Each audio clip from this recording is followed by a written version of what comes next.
안녕하십니까. 실버케어 비즈니스를 전공하는 학습자 여러분.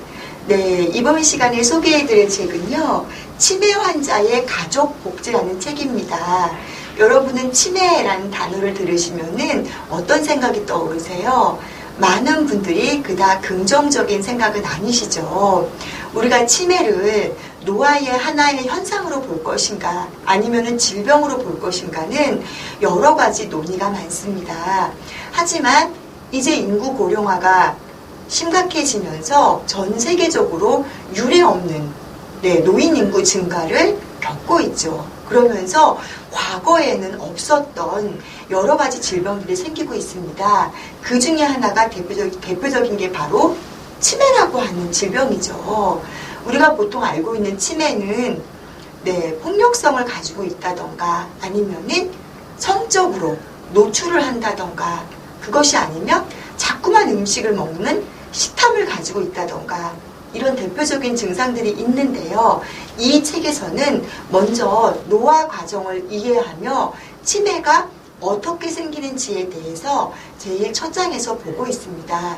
또한 치매 환자는 24시간 치매 증상을 보이는 것이 아니라 때로는 정상일 때도 있고, 때로는 어떤 혼돈이라든가 망상이라든가 환각이라든가 선망이라든가 여러 가지들, 또 배회하는 것들도 있죠. 그래서 이 책에서는 치매에 대한 이해를 시작으로 해서 치매 환자의 문제 행동들, 그리고 그들을 어떻게 케어해야 되는지에 대해서 함께 수록을 하고 있습니다.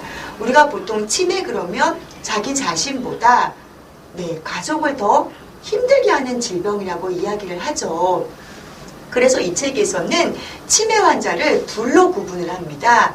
정말 치매에 걸린 환자 본인과 숨겨진 치매라 그래서, 숨겨진 환자라 그래서 이 치매 환자를 간호하는 가족까지도요. 우리가 보통 치매에 대한 케어 그러면은 치매 환자 본인만을 생각하는 경우가 많이 있죠. 하지만 현장에서 보게 되면은 이 치매 환자 자신보다 그 가족들의 고통은 이루 말할 수가 없습니다.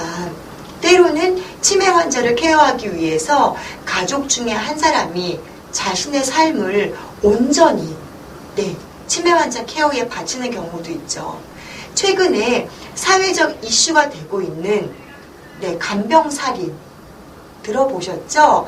치매 가족을 간병하다가 너무 고통스러우니까 이런 사회적 문제를 바라보면서 이제는 더 이상 우리의 복지 대상이 치매 환자뿐만이 아니라 그의 가족까지도 우리가 손을 내밀어서 보듬을 수 있어야지 온전한 실버 케어가 될 수 있음을 이 책은 말하고 있습니다. 우리가 치매에 대해 가지고 있는 부정적인 선입견들을 조금 완화시키고, 또 치매 증상을 보이는 노인을 이해하고, 또한 그들의 가족의 정서적인 지원과 여러 가지로 우리가 이해하고 보듬을 수 있는 내용들을 수립하고 있습니다. 여러분들께서는 치매 환자를 얼마나 많이 주변에서 보셨는지는 모르겠지만 이 책을 함께 공부하면서 우리가 치매 환자를 간접 경험하고, 또한 직접 치매 환자가 돼보는 그런 시간도 가지면 좋을 것 같습니다. 이상으로 치매 환자와 가족복지 책 소개를 마치겠습니다. 감사합니다.